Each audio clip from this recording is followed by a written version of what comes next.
Je suis très intéressée par justement les actions, l'aspect actif, hein, qu'est-ce qu'on fait sur Terre, qu'est-ce qu'on fabrique dans ce monde, et la question peut-être du métier, la manière dont on s'approprie la matière, dont on s'y confronte. Et là, il y a quelque chose de ça dans ce livre. Monsieur, dame, bonjour. Maëlys de Kerangal, fauteuil rouge, le journaliste fauteuil jaune, c'est ce qu'on m'a dit. Merci à tous d'être présents. On commençait à papoter, on n'avait pas entendu. C'était très intéressant ce que tu me disais, on va y revenir dans une seconde. Maëlys me parlait du public féminin. Vous allez voir, on va y revenir. C'était pas prévu, mais on va improviser. Alors merci à vous Maëlys d'être avec nous. On avait fait une première rencontre ici même il y a 4 ans pour réparer les vivants. C'était dans la petite salle qui est dans le coin. Donc je crois qu'on peut mesurer cette progression de carrière absolument magnifique. On se retrouve dans la grande salle. Non, je plaisante, mais honnêtement, bravo pour ce magnifique parcours. Petite intro très rapide, je vais juste redonner quelques dates et quelques titres de vos romans, simplement pour ça nous permette à tous de mesurer l'intensité du travail, la régularité. Il y a quelque chose de... Pour moi, vous êtes une sorte de sculptrice, non seulement dans vos textes, mais même dans la façon dont je trouve vous menez votre parcours. Il y a quelque chose de très artistique, il y a une intensité comme ça dans les gestes et des livres qui sortent à cadence régulière. Je voudrais simplement dire avant que vous êtes né en juin 67, c'est-à-dire le mois et l'année de la sortie de Sgt Pepper des Beatles. Et ça, c'est quand même classe. Et je le sais que c'est l'année de Sgt Pepper parce qu'en fait, je suis né moi aussi en juin 67. En fait, on a le même âge, ce qui est quand même très rigolo. Si on avance un petit peu dans le temps, 2000, votre premier roman, Je marche sous un ciel de traîne, suivi 3 ans plus tard de La vie voyageuse, 3 ans plus tard, Ni fleurs ni couronne. Et puis là, ça s'accélère.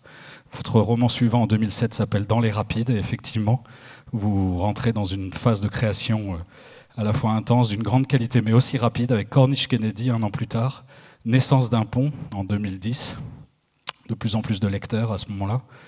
2012, Tangente vers l'Est, qui était un livre assez particulier dans votre œuvre. Et puis janvier 2014, alors là, une espèce de grand bond en avant, avec l'extraordinaire roman Réparer les vivants. Depuis, 3 adaptations au cinéma, 2 adaptations au théâtre, peut-être d'autres en projet ? Pas encore. Micro. Pardon, bonsoir, bonjour. Bonjour. Donc voilà pour l'intro, c'était juste pour aller vite et pour redonner des dates. On va très vite passer aux questions. Je voudrais d'abord vous parler vraiment d'écriture, dans un premier temps, dans cet entretien. Est-ce que vous avez le sentiment, Maëlys, que votre parcours se construit suivant une logique de cycle, de temps successifs ? Est-ce qu'il y a eu des temps comme ça ? Est-ce qu'il y a des cycles ? Si oui, lesquels ? Ou au contraire, est-ce que c'est un livre après l'autre ? Alors, donc bonjour, merci beaucoup d'être là. Alors, la question des cycles, c'est le regard rétrospectif que je peux porter sur mon travail, avec ce qui vaut. Est-ce qu'on est le mieux à même de discerner les cycles ? Moi, j'ai l'impression qu'il y a eu un temps assez intense autour de Cornish Kennedy, qui était précédé par Dans les rapides. Et là, il y a eu un moment assez intense autour de l'adolescence, et puis même qui était un peu levé par Ni fleurs ni couronne. Enfin, et j'ai beaucoup exploré peut-être le présent en termes d'écriture, c'est-à-dire voilà, essayer de capter le réel, l'intensité du présent, le fait de me raccorder de manière assez intense aux espaces, aux milieux physiques, aux milieux sensoriels. Et en fait, les narrations se déployaient beaucoup dans ces mondes-là. J'ai le sentiment, avec Naissance d'un pont, puis Réparer les vivants, puis Un monde à portée de main, que ce sont des livres qui peut-être construiraient une forme de triptyque, étant donné que bien qu'ils concernent des thèmes très différents, la construction d'un pont dans une ville américaine mais fictive, une transplantation cardiaque, une jeune copiste une jeune peintre en décor qui apprend et puis qui fait ce parcours jusqu'à revenir au lieu de la naissance de l'image. J'ai le sentiment que ces trois textes instaurent des formes d'initiation, aussi dans la démarche littéraire qui les a portés, c'est-à-dire le fait de m'avancer vers des zones, des cultures, des pratiques, des métiers, des mondes sociaux et culturels sur lesquels j'ai très peu de prise au départ, peut-être un ou deux fixeurs, comme on pourrait dire, mais finalement une forme de méconnaissance de ces mondes et l'idée de les approcher, de les connaître, comme si je demandais au roman de m'initier à ces mondes et à ces langues, et avec un temps politique pour moi, avec Naissance d'un pont, qui était un peu le temps de aussi d'interroger peut-être la mondialisation, les mondes qui changent, comment est-ce qu'on raccorde deux espaces totalement hétérogènes, une forêt et une ville, et puis après un temps plus métaphysique qui était en écho aussi avec des événements de ma vie privée, qui c'est voilà, qu'est-ce que c'est que vivre et mourir, qu'est-ce que c'est qu'un don. Donc là, ce deuxième roman, enfin le deuxième roman peut-être de ces démarches-là, écrit dans cette démarche-là, Réparer les vivants, essayer de sonder un peu ces questions plus métaphysiques. Et puis là, dans ce roman-là, Un monde à portée de main, c'est vrai que je regarde la fiction, enfin, c'est-à-dire qu'est-ce qui me lie à la fiction, la place de la fiction, et voilà, la place aussi de l'imagination. C'est une façon, peut-être à travers ce livre, d'interroger aussi mon métier d'écrivain, en tout cas d'écrivain de fiction.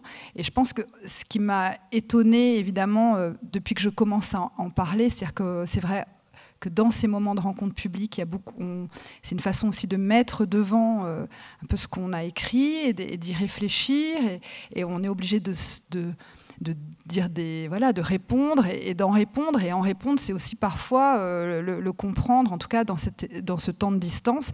Et c'est vrai que j'ai repéré assez récemment que c'était 3 livres qui étaient un peu construits sur des mêmes gestes, c'est-à-dire de s'avancer vers des mondes inconnus et pour arriver à déplier, déployer, interroger quelque chose de très intime pour moi. Dans ce sens-là, il y aurait peut-être un cycle là. Je veux bien rebondir sur un terme que vous venez d'utiliser, qui est le terme de fixeur. C'est marrant parce qu'en fait, c'est un terme que les journalistes utilisent. Un fixeur, quand on part à l'étranger, peut être un collaborateur qui nous aide un peu à préparer le terrain, à prendre des rendez-vous. Vous avez réellement, par exemple, là, Un monde à portée de main. Donc, je suis persuadé qu'ici, beaucoup de gens ont le livre, l'ont lu ou sont en train de le lire. Mais on est dans le milieu de l'art, on est dans le milieu de la copie, du faux semblant, du trompe-l'œil, etc. Vous avez utilisé comme ça des gens, des informateurs, Oui, alors d'abord, le fixeur, c'est quelque chose qui me passionne, et peut-être pour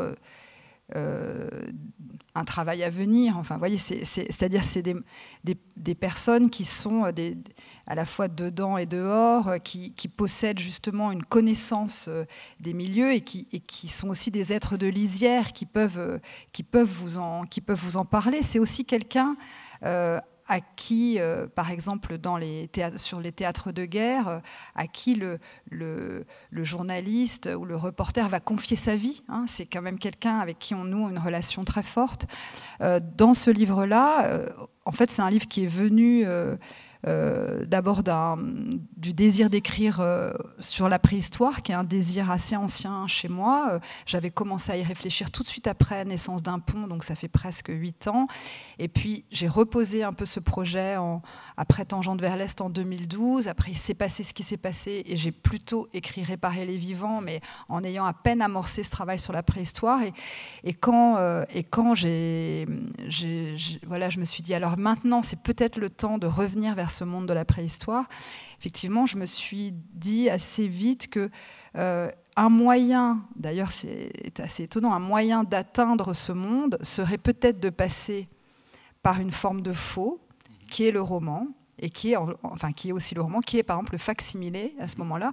Il y a eu en 2015 et en 2016 2 grands facsimilés qui ont été créés en France, un pour la grotte Chauvet et un pour la grotte de Lascaux. Et c'est vrai que mon premier réflexe a été peut-être de m'approcher d'une personne qui travaillerait sur ces facsimilés et pourrait me parler de ce rapport justement à la copie, mais aussi à l'expérience de la peinture, de la reproduction. Et du coup, j'ai été tout de suite à Montignac, dans les ateliers du facsimilé de la grotte de Lascaux. Et là, j'ai rencontré effectivement un peintre qui, lui, avait d'ailleurs travaillé sur Chauvert. Donc, et c'est vrai que, alors, c'est des formes de, c'est des échanges qui ne résorbent pas du tout le livre, mais ça active des choses qu'ensuite je vais chercher par moi-même.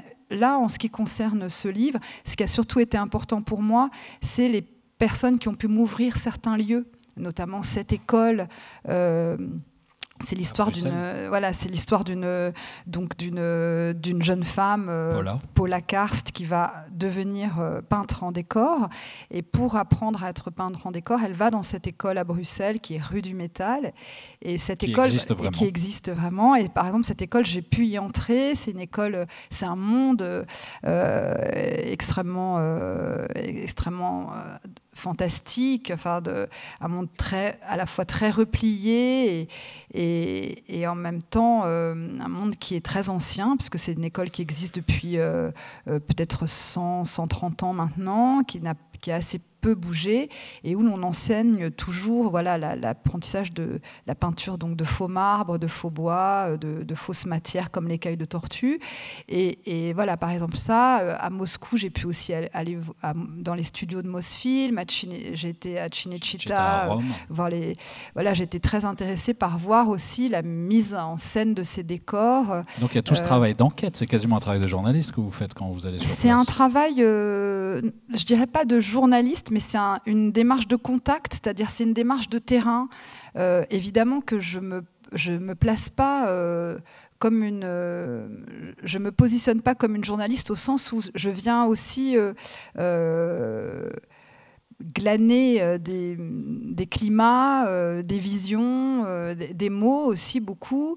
Mais ça, je trouve que c'est très important, en tout cas pour moi, à deux niveaux. D'abord, peut-être pour ma vie déjà, parce que ça me donne l'occasion de me rendre dans des lieux intéressants. Donc il est question de curiosité. C'est vrai que moi j'ai une espèce de curiosité assez immense, et surtout sur cette question des lieux, de ce qui s'y passe.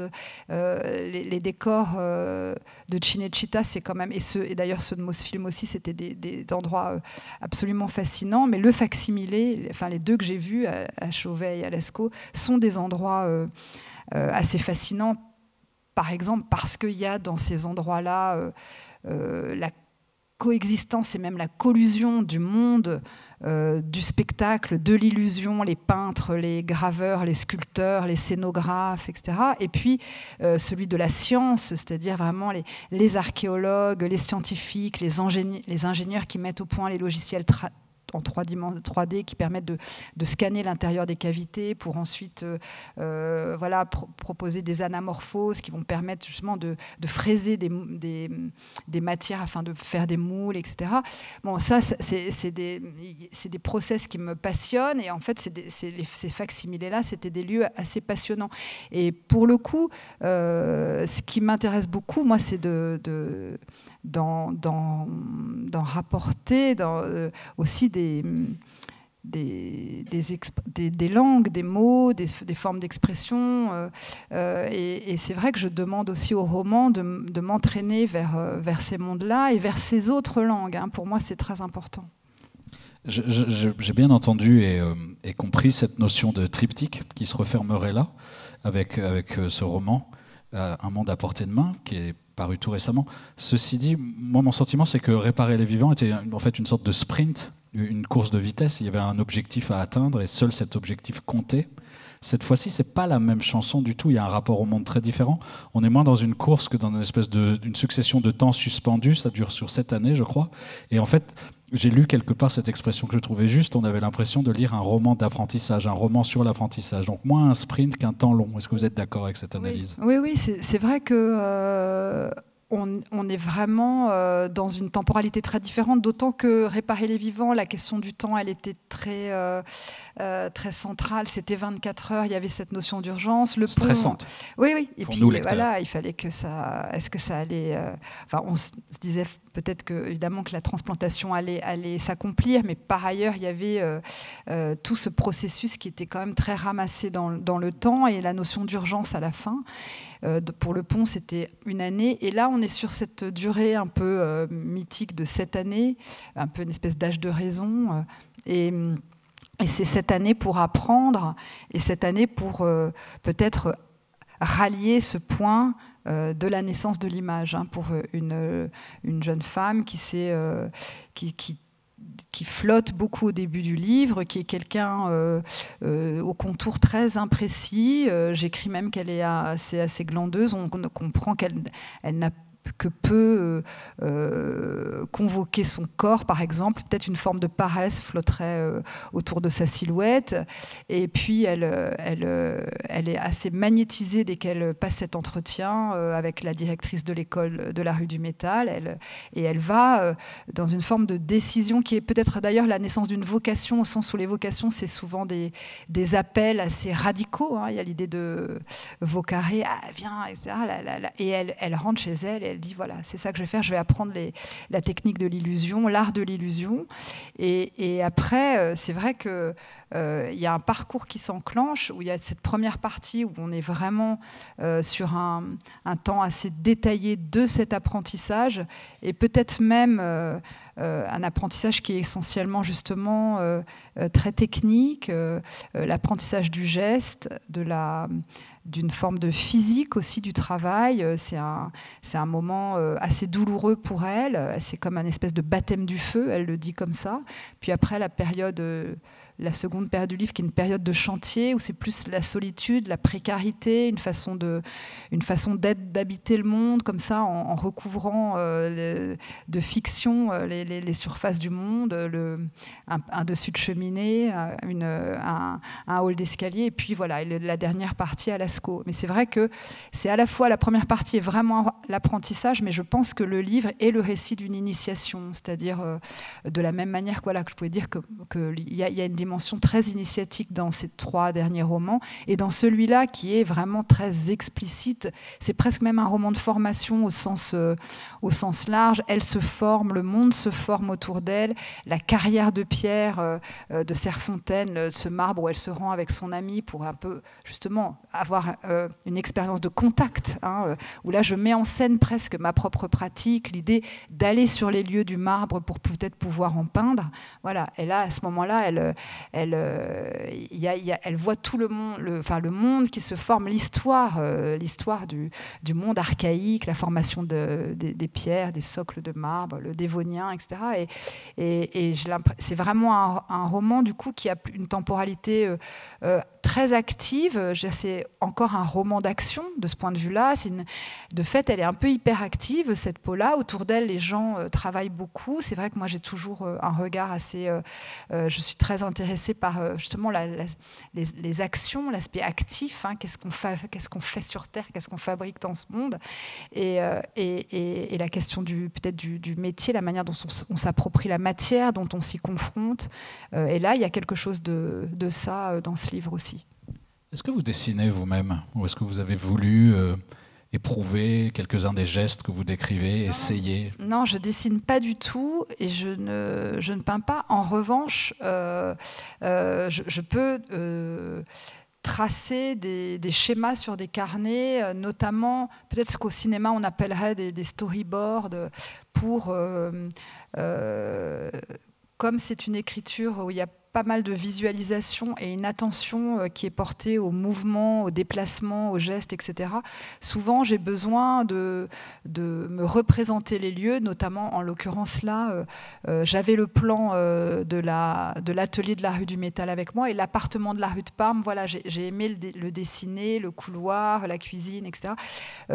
Donc j'ai un rapport comme ça, une espèce d'esquisse, de traçage, mais sinon je dessine pas. Et d'ailleurs c'est aussi tout l'énigme l'énigme de la peinture qui me taraudait. C'était aussi le désir d'approcher le monde de la peinture et le monde de l'art par le biais de cette pratique mineure qui est la peinture en décor, qui est souvent un peu méprisée, un peu dépréciée, et que, de fait, je relève beaucoup dans ce texte. Précisément, ça allait être le sens de ma prochaine question. Vous nous faites sentir très tôt dans le livre que Paula, votre héroïne, n'a pas d'ambition artistique propre. Elle, ce qu'elle veut, c'est être copiste, donc un peu un genre mineur, effectivement, dans la grande famille des arts graphiques. Elle se met même un peu à distance de cette idée de création personnelle. Pourquoi ce choix? Qu'est-ce qui vous a intéressé là-dedans? Ça m'intéressait beaucoup que justement elle se place d'emblée dans la pratique. C'est-à-dire à un moment, voilà, son père apprenant qu'elle ne va pas reprendre ses études après la rue du Métal, qui n'est somme toute qu'une formation de 6 mois, il pense qu'elle devrait peut-être essayer de... elle est encore jeune, elle a 20 ans, 21 ans, alors est-ce que tu ne veux pas t'inscrire là ou là? Et elle dit non, après avoir peint un plafond dans une chambre de bébé, après avoir peint ce ciel qu'elle a investi un peu justement comme un peintre de la Renaissance, un ciel de Chapelle Sixtine justement, elle va se dire, elle va débarquer chez elle en disant non, moi je ne veux pas être... Je lui dis, mais je croyais que tu voulais être peintre, alors tu ne veux pas continuer à faire peut-être les beaux-arts? Non, non, moi je ne veux pas être peintre, je veux peindre. Et je trouve que c'est une affirmation assez forte, parce que c'est une façon pour moi de dépasser aussi cette question art, artisanat, est-ce qu'elle crée vraiment quand elle copie? Paula, elle dépasse ça, elle se place d'emblée en avant de cette question, et elle se place d'emblée dans la pratique.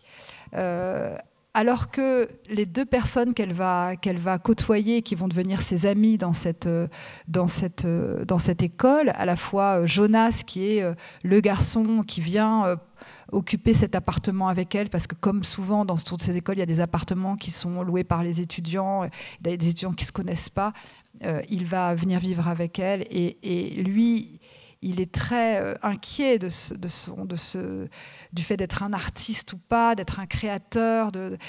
Et Kate aussi, à un moment, elle se dit, moi j'arrête, j'en peux plus de copier, je suis une artiste.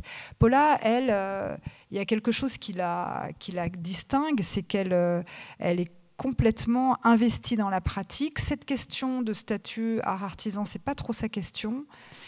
Et de fait, ce qu'elle vit en étant peintre en décor, la manière justement dont elle va apprendre à peindre les marbres, les bois, les écailles de tortue, et puis plus tard, voilà ce qu'elle va justement, ce ciel, je dirais pas que ça la comble, mais c'est quand même une pratique où elle est traversée, où il y a de l'incorporation, où il y a de l'imprégnation, où il y a de la subjectivation. Elle n'a pas du tout le sentiment d'être comme une espèce d'être complètement absente de ce qu'elle fait, d'être justement qu'une main automatique qui reproduirait, qui reflèterait. Elle vit totalement cet art de la peinture en décor, qui est justement, malgré tout, voilà, il y a une œuvre à la fin, enfin, il y a quelque chose qui a été créé, qui est cette écaille de tortue, qui est peut-être justement qui a donné lieu d'ailleurs à un travail d'imagination. Elle a revisité aussi des moments de son enfance pendant qu'elle peignait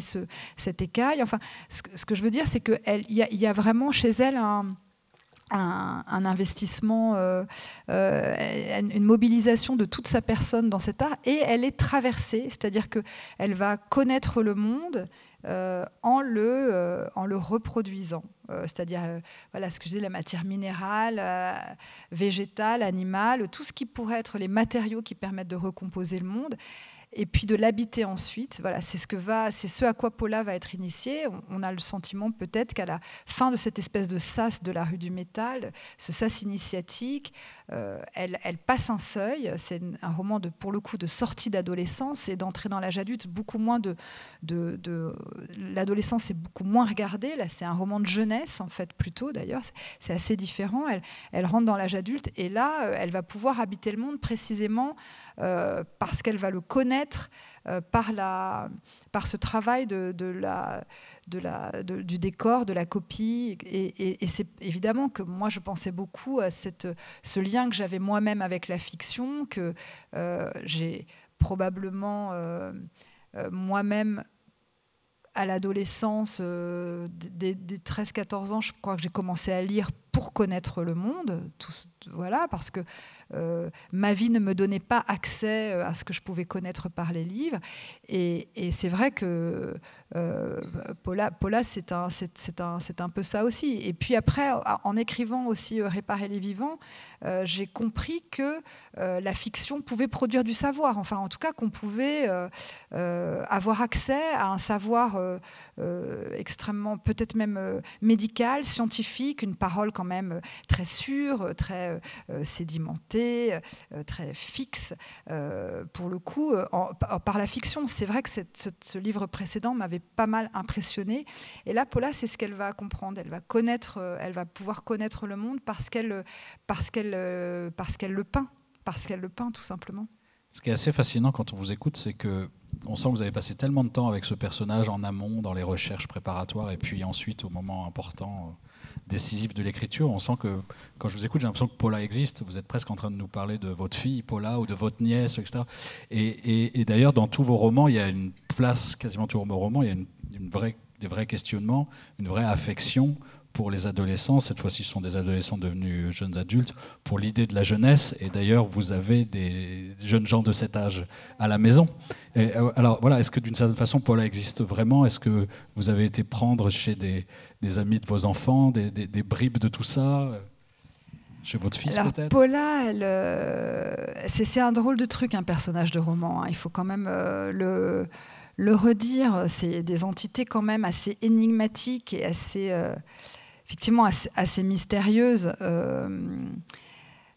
Moi, je pense que, évidemment, elle catalyse des tas des gestes, parfois des mots, des habitudes, ou même des habitudes qu'on a pu repérer, que moi j'ai pu repérer, par exemple, auprès de jeunes gens auprès desquels je vis, surtout une façon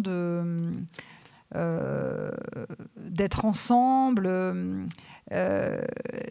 et puis peut-être un rapport à la vie quotidienne. Hein. Ça m'intéressait beaucoup. C'est-à-dire comment déjà s'occuper d'un petit appartement, c'est déjà quelque chose. Et Paula, dans cette histoire de formation, évidemment qu'il y a aussi ça. Elle vit pour la première fois seule. Elle est la fille d'un couple très aimant, et très aimant d'elle, mais très aimant entre eux.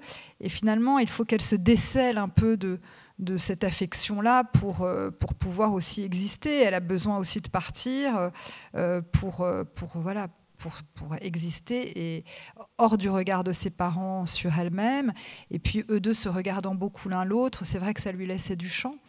Et c'est vrai qu'en dehors même de cette histoire d'apprendre à peindre une maille de chêne ou un panneau de Portor, elle doit quand même déjà apprendre à vivre seule. Et d'ailleurs, les jeunes gens ont cette expression qui est assez cruelle. Elle doit apprendre à se faire une vie. Hein, c'est-à-dire, il faut qu'elle se fasse une vie, c'est-à-dire déjà qu'elle peut-être rencontre d'autres gens avec qui parler, qu'elle se coule aussi dans les règles d'un nouvel espace. Et tout ça pour toujours avancer vers des formes d'émancipation. Parce que moi, c'est ça qui m'intéresse beaucoup dans mes livres, c'est comment il y a des formes d'émancipation à l'œuvre. Et là, elle connaît le monde parce qu'elle le peint, mais elle connaît le monde aussi parce qu'elle pratique la peinture auprès d'un garçon qu'elle va se mettre à aimer, et auprès d'une fille qui la secoue un peu et qui l'oblige à répondre de certaines questions. À quoi ça sert de se documenter, par exemple? Pourquoi est-ce qu'il faut tout connaître des marbres et lire des manuels de géomorphologie et savoir ce que c'est qu'un faciès métamorphique pour pouvoir peindre un panneau de Serfontaine? Kate, elle se révolte contre ça, et Paula, elle doit trouver un peu des réponses. Ça la secoue, et elle dit parce que ça sert à imaginer. Et donc là, il y a tout un chemin qu'elle fait.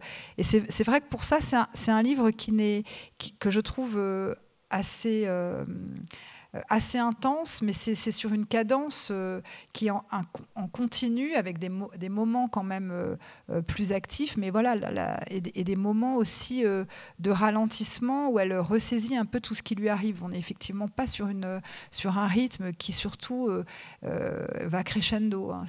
Même si la fin quand même est assez intense quand même. Je suis sûr que ces jeunes gens qui vous entourent, vos fils, les amis de vos fils, vous devez les écouter. Moi, j'ai une fille qui a le même âge que votre fils.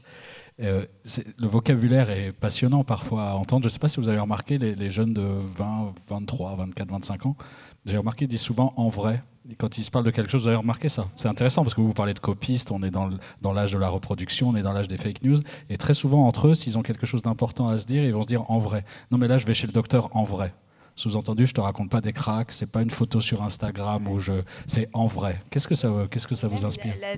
Qu'on retrouve aussi dans la vérité. La vérité. La vérité. Ouais. Alors, il y a ce fameux film La vérité si je mens, mais en fait ils disent beaucoup voilà, la vérité. Mais c'est intéressant ce besoin de labelliser véritable. Ce que je te dis là, c'est vrai. Vous l'avez remarqué aussi. Oui. Mais je pense que c'est vrai que eux, ils essayent d'affirmer d'abord une certaine forme de sincérité, et que voilà, la sincérité et la vérité se rencontrent. C'est-à-dire qu'on a toujours le sentiment que... Alors, c'est ça le paradoxe du livre, c'est qu'elle évolue... ce qui m'avait frappé quand j'avais été sur le chantier, dans les ateliers de Montignac, c'était d'entendre. Voilà, on entend des choses quand même quand on reste un peu, quand on regarde les gens travailler, on entend comment ça parle dans un endroit qui est comme ça, une espèce de construction sociale et culturelle, comme je vous en ai parlé tout à l'heure, ces mondes qui s'entrechoquent, qui sont des mondes a priori à front renversé. L'archéologue et la peintre en décor, a priori, c'est des mondes à front renversé. Par exemple, justement, je me souviens que j'attendais à l'heure du repas et quelqu'un m'a dit mais les faussaires vont arriver bientôt. Et à la regarde, ça monte, ils arrivent.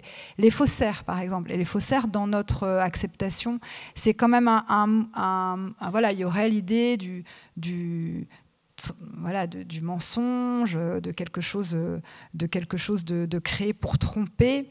Or, dans le trompe-l'œil, c'est quelque chose que dont je fais part à un moment. Ça m'a beaucoup fasciné, cette question du trompe-l'œil. Évidemment, beaucoup, parce que Paula, elle ressaisit effectivement tous ces jeunes gens, et voilà, qu'on peut voir aussi dans les films et dans les livres des autres, pas simplement près de moi. C'est une fille qui ce truc d'être faussaire, c'est quelque chose qui la déprécie. Elle aussi, elle a ce désir de vérité. Or, le paradoxe du livre, c'est que c'est finalement la reproduction du faux qui lui fait accéder à des formes de vérité. Et évidemment que, donc en dehors de tous ces jeunes, je me voyais beaucoup aussi. C'est-à-dire que peut-être la personne qu'elle ressaisit, ou l'écho entre l'écho de ce personnage, il était beaucoup, je pense qu'il s'est beaucoup formé avec moi-même écrivant ce livre. C'est-à-dire il y a quand même l'idée que je me disais, bon sang, c'est-à-dire qu'interroger la place de la fiction dans la société contemporaine, c'est quelque chose de passionnant, et je pense qu'on ne se lasse pas de se demander pourquoi toutes ces histoires qui ne sont des histoires fausses, des histoires inventées, la place qu'elles occupent, l'importance qu'elles ont pour nous, l'importance qu'elles ont dans notre formation, dans notre émotion, dans notre culture, et ça depuis les Aèdes, et peut-être même depuis la préhistoire. On ne sait pas ce que se racontaient les hommes du Paléolithique autour d'un feu. Mais de fait, moi, je m'étais par exemple, je m'étais beaucoup intéressée à une anthropologue qui s'appelle Polly Wissner, qui précisément, en étudiant les peuples d'une région d'Afrique qui s'appelle le Kalahari, a passé vraiment, je crois, 5 ou 6 ans à écouter ce qu'on se dit dans la journée et ce qu'on se dit auprès d'un feu. Et voilà, elle a démontré qu'auprès du feu, voilà, c'est le moment où se dressent les fictions. Les fictions qui font commun, qui font, où le groupe fait corps dans une même histoire, fait corps dans une même fiction, et c'est fou ce que ça rassemble les gens, par exemple, d'avoir lu le même livre, enfin voilà. Il y a quelque chose de très fort là-dedans, et en plus du fait que, précisément, la fiction est un accès, voilà ce que je dis souvent, à des réalités auxquelles nos vies ne nous donnent pas accès. Précisément, moi j'ai jamais peint. Alors l'écrivant, c'est ça, mais je pense la lisant, c'est pareil. On peut avoir accès à des mondes et surtout à des expériences et à des émotions que la fiction nous apporte. Moi je trouve que c'est quand même à la fois mystérieux et en même temps extrêmement abyssal et aussi très beau. Enfin, c'est quelque chose qui m'émeut beaucoup. Et je pense que voilà, pour elle est faussaire. Les faussaires vont revenir, ils arrivent, etc. Je me disais, bon, d'un côté, il y a en vérité, je te le dis, ou en vrai, je vais chez le médecin. Et en même temps, il y a aussi de ce consentement massif de nous tous, y compris à travers les séries, les films, etc., à la fiction. Mais est-ce que, du coup, je vous pose la question à vous qui êtes auteur, dont c'est le travail, la fiction, est-ce qu'il n'y a pas quelque chose d'un peu vertigineux de constater qu'on est aujourd'hui dans un monde, en fait, la fiction s'invite partout, les politiques font de la fiction, Donald Trump décrète ce qui est vrai, ce qui est faux, à sa façon, ce qui l'arrange lui, on parle de roman national, on parle de séquences maintenant, c'est plus des temps politiques, ce sont des séquences, on a l'impression que tout est fictionné, on parle de storytelling, c'est un mot insupportable qui est mis à toutes les sauces, il faut que les candidats politiques aient leur storytelling. Est-ce qu'ils viennent sur votre terrain un peu? Est-ce que ce sont eux des faussaires? Qu'est-ce que ça vous évoque? Là où, pour moi, ils ne viennent pas sur notre terrain, c'est que là, il est question de l'écriture. Donc, tout se passe dans le langage. Pour moi, le fait d'écrire des fictions, c'est d'abord une opération qui a lieu dans le langage. C'est une opération de langage et c'est celle qui m'occupe depuis maintenant un certain temps. Et en fait, c'est aussi pour ça que dans mes livres, l'écriture, elle est devant quand même. Il y a un rapport justement, alors qui passe pas d'ailleurs seulement par l'inclusion, l'incorporation, le fait de faire accueil à toutes ces taxonomies, des noms de couleurs, ces noms techniques de pinceau, ces noms de marbre, ces listes de marbre qui sont comme des longs poèmes, etc. Mais pour moi, qui concerne en fait chaque moment du livre, c'est une opération. Et ça, pour moi, c'est ce qui me donne aux écrivains, enfin aux romanciers, aux auteurs, voilà. C'est ce qui garantit quelque chose de singulier. C'est-à-dire que nous, notre singularité, quand on écrit des fictions, c'est précisément que notre objet, c'est le langage. Et c'est pas l'objet de Donald Trump, je sais pas, je m'étais pas mal intéressée aussi à cette histoire je me souviens, il y avait eu le moment des écoutes avec Nicolas Sarkozy, l'invention de ce personnage, l'invention d'un nom, Paul Bismuth. C'était extraordinaire, c'est-à-dire que là vraiment il y avait comme un espèce de roman qui était en train de se faire avec vraiment l'invention d'un personnage, et j'avais été étonnée de la manière dont on était quasiment immédiatement dans une espèce de construction, la construction d'une fiction.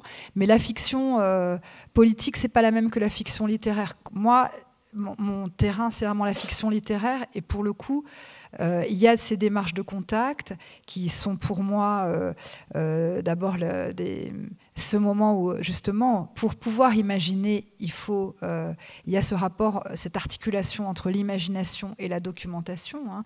plus, et ça c'est le pont qui me l'a appris, c'est vrai que chaque livre me leste d'une connaissance particulière. C'est vrai qu'en écrivant le pont, je m'étais rendu compte que plus j'étais documentée et plus la fiction pouvait se débrider. Et c'est vrai que depuis, j'ai une espèce de... je pourrais même dire qu'il y a une forme de politique de la langue que j'ai intensifiée encore dans ce livre, en tout cas que j'ai relancé, qui est que de lutter contre une espèce de peut-être de globalisation, d'uniformisation, c'est-à-dire que plutôt que dire pierre, on va dire marbre, et plutôt que dire marbre, on va dire qu'il y a du Carrare, qu'il y a du Portor, qu'il y a du Serfontaine, etc. Et en fait, c'est-à-dire que notre travail, c'est aussi spécifier, nommer, distinguer. Et pour moi, cette œuvre de détail et cette œuvre de précision, c'est d'abord une éthique du langage. C'est-à-dire que ce qui est important pour moi, c'est précisément la précision. Sinon, alors on écrit avec 100 mots, tout le monde est content. Non, il faut quand même être beaucoup plus... il faut presque résister à une certaine forme d'homogénéisation de tout, et réintroduire de l'hétérogène, réintroduire de la singularité, de la nomination. Et parce que finalement, hier je regardais dans un livre de cuisine, il y avait des collections de verres qui étaient reproduits, de verres pour boire, et je vois qu'il y a à peu près, il y avait 25 verres. Alors le verre à shot, le verre à chat, c'était que des formes différentes. Bon, c'est assez merveilleux. Moi, c'est vrai qu'il y a quelque chose je me dis, bon, si on ne peut pas distinguer le verre à long drink du verre à eau, ce qui est intéressant, c'est précisément que la fiction, elle peut naître de ces formes de spécification, de ces formes de nomination précise. Pour moi, voilà, c'est l'idée que mon trésor, il est là, et c'est celui-là, en tout cas, vers lequel je m'avance, c'est celui-là que je veux excaver et peut-être faire connaître dans les livres. Enfin, en tout cas, moi, je le connais en écrivant, d'ailleurs. C'est en écrivant que je connais. Et ensuite, après, vous le partagez. Ouais. Moi, j'ai redécouvert. Je suis sûr que tous ici, lecteurs, lectrices, nous redécouvrons des mots ou les découvrons, etc. On va prendre, si vous êtes d'accord, Maëlys de Kerangal, 2-3 questions de la salle. J'en ai 2 petites. On va faire un peu vite et puis après, on va faire circuler le micro. Ce que vous me disiez avant qu'on monte sur scène, ce temps qui vient après la sortie du livre, les rencontres, les signatures. Qu'est-ce que vous pouvez nous dire de ça? Vous me disiez que vous aviez principalement des femmes qui venaient vous voir. Oui, c'est vrai qu'on voit souvent des assemblées féminines. Alors bon, ça c'est quelque chose dont tous les auteurs se parlent. Et il y a cette idée que les femmes lisent plus que les hommes, ou en tout cas ont cette démarche de venir aussi rencontrer les auteurs. Et c'est vrai que c'est quelque chose qui interroge. Pour moi-même, je dois dire que j'ai beaucoup réfléchi, notamment à partir du pont, et puis ça s'est beaucoup intensifié avec Réparer les vivants, et là, énormément en ce moment, à cette question de la parole publique que l'on porte sur un livre, pourquoi on le fait, après tout le livre est là, qu'est-ce qu'on a besoin de venir en parler, finalement tout est dans le livre, on n'a pas à expliquer, etc. Et qu'est-ce qui se joue dans ces temps-là au-delà de la rencontre, j'allais dire vraiment parfois du face-à-face qui d'ailleurs a lieu au moment où les personnes viennent vous voir, parfois à la fin de la rencontre, et vous disent quelque chose un peu comme ça, en face-to-face, les yeux dans les yeux. Et c'est vrai que pour moi-même, au-delà évidemment de ce qu'il faut, de toute l'animation qu'on produit lors de la sortie d'un livre. Pour moi, ce sont réellement et de manière assez intense des moments d'éclaircissement. Vraiment, c'est ce que je disais tout à l'heure, c'est-à-dire que je pense qu'on a une intuition et on a une perception, enfin en tout cas moi j'ai une intuition et une perception de ce que j'ai fait qui déjà se confronte à la lecture de l'éditeur au départ, qui est la personne qui reçoit et qui déjà parfois ressaisit le livre avec un mot ou deux qui font que on dit ah oui, ça se décale un peu. Et puis dans les moments où on commence à en parler, de fait il faut articuler quand même une pensée de ce qu'on a fait et peut-être faire ce que vous avez fait, c'est-à-dire ça le resitue aussi dans un travail plus long. Qu'est-ce que ce livre comment ce livre-là prend sa place après les autres. C'est vrai que moi j'ai le sentiment que chaque livre contient le suivant, oui c'est ça, annonce le suivant, en tout cas, et porte la trace du précédent. De fait, là, il y a ce fil des jeunes gens, mais aussi presque de manière moins dans le contenu, mais presque dans l'écriture, le fait de s'intéresser à quelque chose qui avait été peut-être juste regardé d'un peu loin dans le précédent. Et là, c'est vrai que c'est moins le corps que la matière même du monde, le matériau. On est un peu dans le dur. Et puis, il y avait cette histoire de résonance et d'imagination qui a totalement habité ce texte-là, plus que les précédents, où c'était pas encore quelque chose que je formalisais de la sorte. Alors on va prendre une question, je ne sais pas s'il y a des gens qui sont volontaires, vous pouvez peut-être lever la main et le temps que ça se mette en route, demander le micro qui est là. Il faudra bien poser la question dans le micro pour qu'on en profite dans l'enregistrement. Une toute dernière question que je vous pose moi, Maëlys, totalement hors sujet littérature. Là on va un tout petit clin d'œil, un petit pas de côté politique. Vous avez grandi au Havre. Le Premier ministre actuel vient du Havre. Comment vous regardez son parcours? Est-ce qu'il y a un peu de chauvinisme pro-havrais qui vous fait l'apprécier au-delà de la politique? Comment vous regardez ce parcours, vous qui êtes havraise? Je ne les mets pas trop en lien. De fait, moi, j'ai grandi au Havre, qui est en plus une ville avec laquelle je n'ai pas, si vous voulez, de rapport généalogique. Mes parents sont venus vivre au Havre dans les années 60 et c'est pour ça que j'ai grandi là. Et de fait, c'est une ville qui a pris énormément d'importance dans mes textes. En fait, c'est ça qui est. C'est pour ça que je vous pose la question. En fait. On sent un amour. Et c'est vrai que c'est pas fini. En fait, parce que là, je m'intéresse de plus en plus à cette ville, qui est aussi une ville qui a été entièrement détruite. C'est peut-être pas rien d'avoir grandi dans une ville où il y aurait l'ombre spectrale de la précédente, en fait. Et après, le fait est que c'est vrai, Édouard Philippe, il vient d'ailleurs d'une famille de dockers. En tout cas, je crois que son grand-père, son père était prof, mais son grand-père était docker, son oncle était aux Beaux-Arts, justement, aux Beaux-Arts du Havre. Il y a quelques liens, là, quand même. Oui, il y a quand même des liens. Et non, mais c'est une ville qui a été longtemps ingrate, mal aimée, le béton, le mauvais temps, etc. Et c'est vrai que depuis une vingtaine d'années, il y a une espèce de redécouverte de cette ville. Moi, j'y étais encore là hier. C'est une ville qui, pour moi, est extrêmement forte. C'est un motif très important et un sujet potentiel très intense, en fait. Et l'homme Édouard Philippe, alors en 2 mots, vous appréciez à peu près écoutez, le fait est que je le connais par ailleurs, je le connais pour des raisons que j'étais en prépa avec sa sœur, enfin voilà, donc Édouard, je l'ai connu, il avait 18 ans, et je trouve qu'il... c'est un sacré job d'être Premier ministre. Moi, j'ai pas grand-chose à en dire. Ce gouvernement, c'est pas complètement ce qui me touche et c'est pas complètement mon cœur non plus, mais bon, il est là, il fait le job, on dirait quand même, voilà.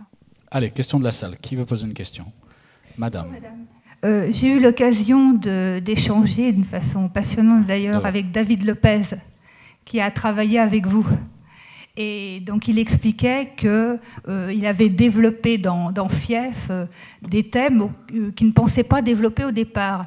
Et vous lui auriez dit que réparer les vivants, c'était venu finalement d'une chute dans ce que vous aviez écrit. C'est-à-dire quelque chose que vous aviez mis un peu de côté, qui n'était pas directement en rapport avec ce que vous vouliez développer. Et puis tout d'un coup, vous avez eu l'évidence que c'est ça qu'il fallait traiter et développer. Donc je voulais savoir si c'est en quelque sorte accidentel, enfin sans jeu de mots, ou alors s'il y a une constante dans le choix de vos sujets, ou si cette part de hasard ou d'idées comme ça qui surgit est revenue plusieurs fois. Alors, il se trouve qu'en 2007, les éditions Verticales ont fêté leurs 10 ans et ont publié un collectif qui rassemblait des textes des auteurs de la maison, et que j'avais écrit un texte qui s'appelait « Cœur de nageur pour corps de femme compatible », qui déjà, alors c'était, il même 7 ou 8 feuillets, enfin, c'est un texte très bref. Et déjà, il y avait le traçage, comme ça, très rapide d'une transplantation cardiaque.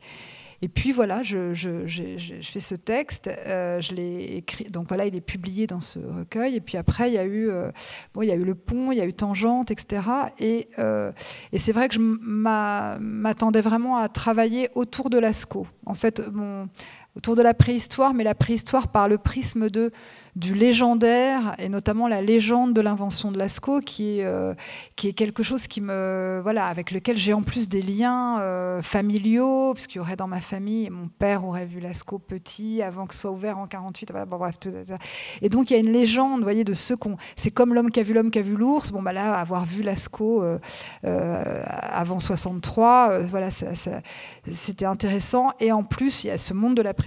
Et finalement, quand je m'apprêtais à écrire ce livre, je l'ai arrêté vraiment parce que voilà, il y a eu des deuils importants, etc. Et que du coup, j'ai cessé d'écrire. Et finalement, ce petit texte est revenu, s'est réimposé à moi quelques mois après. Et je me suis dit voilà, que j'allais l'étirer, le déplier, l'écrire en fait. Et c'est vraiment venu comme ça. Et de fait, les livres sont beaucoup faits aussi de boutures, vous voyez, qui se réimplantent dans un roman d'après, quelque chose qui n'a pas pris, vous voyez, comme on pourrait dire, ça n'a pas pris dans tel texte, et on le réimplante dans le suivant, ou alors, vous voyez, c'est des chutes qui vont... Ça, il y a toute une génétique parfois des textes, on voit bien, et là, dans ce texte-là, ce qui est vraiment l'invention de la grotte, les premières pages sur le moment où je raconte la manière dont ces 4 garçons, en septembre 40, en pleine France de la débâcle, et le moment où voilà, le Reich répand la mort sur l'Europe. Voilà, il y a ça il y a cette invention avec ce terme qui me taraudait énormément d'invention, parce que par rapport à mes histoires justement à cette histoire de faux, de vrai, ça a fait un grain très important en moi quand je me suis mis à entendre vraiment que les archéologues ne parlent pas de découvrir, de découverte, on parle rarement des découvreurs, etc. On parle de l'inventeur de Chauvet, de l'invention. Et alors pourquoi de fait, inventer, ça voudrait à ce moment-là dire exhumer ce qui existe. C'est-à-dire qu'il n'y a pas d'invention, tout est là, il faut le voir. Et ça, pour le coup, quand on écrit des fictions, des romans, c'est très important. Parce qu'on demande, est-ce que vous inventez non, il y a une façon d'inventer peut-être les romans comme les archéologues le font. Et d'ailleurs, comme Paula et Jonas dans ce livre font l'amour comme des inventeurs, parce qu'en fait, ils découvrent aussi finalement à la fin du livre ce qu'il y a entre eux. Alors tout ça, ça a beaucoup joué. Les chutes sont très très importantes dans les romans, dans l'architecture, dans la manière dont les choses se composent, dont elles s'agencent, parce qu'en fait un roman, c'est un agencement il y a des romans en ligne et puis il y a des romans en plateau. Celui-là, de mon point de vue, c'est plus un roman en plateau, même s'il y a un parcours, et voilà, et on agence des matières, des matériaux, des scènes. Maëlys, on prend une courte question. La mauvaise nouvelle, c'est ça, c'est que le temps nous a glissé entre les mains. Il faut qu'on libère la salle dans 2 minutes. La bonne nouvelle, par contre, c'est que Maëlys sera en signature à la librairie vers 11h, 11h05. Donc vous pourrez prolonger un petit peu. Dernière question. Désolé pour ce manque de temps. Oui, bonjour. Je voulais d'abord vous remercier parce que Réparer les vivants, que j'ai lu récemment, est une très belle émotion de lecture. Et cette émotion est passée d'abord par les mots, en fait. Et le plaisir, au-delà du récit, des expériences qu'on découvre au fur et à mesure du livre, au plaisir de ces mots. Et du coup, je voulais vous demander, comment est-ce que vous écrivez ? Est-ce que ça jaillit d'abord et puis vous ciselez après, vous retravaillez ? Ou est-ce que ce travail sur les mots, qui fait naître toutes les émotions qu'on a en tant que lecteur, vous le travaillez dès le départ ? Comment ça se passe ? C'est une question assez vaste. Déjà, ce que je peux dire assez rapidement, c'est que je ne fais pas de premier jet, si vous voulez. Vous voyez, il n'y a pas de brouillon. Je l'écris une fois, le livre, aussi parce que c'est tellement mobilisant d'écrire un livre que moi, je ne le fais pas 2 fois. Hein. D'ailleurs, Réparer les vivants, je n'aurais pas pu l'écrire 2 fois. Et celui-là, Un monde à portée de main aussi, ça aurait été impossible de l'écrire 2 fois. Mais donc le texte se travaille dans la forme et il se dépose dans la forme assez lentement, étant donné que je n'augmente pas le texte tant que j'ai le sentiment que ce qui vient avant n'est pas calé à ce qui serait pour moi en forme vraiment définitive, que je pourrais quasiment faire lire aux éditeurs de Vertical. Donc c'est une progression très lente et évidemment c'est très activé par le fait de me river aux scènes. Il y a de la visualisation beaucoup. Et évidemment, la question, parfois c'est le mot même qui va déclencher la scène. C'est pour pouvoir atteindre ce mot-là. Par exemple, dans ce livre-là, il y a un moment où les 3 protagonistes, enfin, et Paula, donc, qui est quand même la protagoniste, vont faire leur panneau de diplôme. Donc Paula, elle choisit l'écaille de tortue. Je voulais arriver à cette espèce de moment où j'aurais pu parler de la coalescence, vous voyez, c'est-à-dire le moment où les choses... Dans coalescence, je trouvais que c'était assez beau parce qu'il y a une espèce de liquidité et puis l'idée que les choses magnétiquement se rassemblent comme une grande aimantation. Et c'est vrai qu'arriver à ce mot, ça peut finalement être le point d'aboutissement de toute une scène qui m'y amènerait, vous voyez.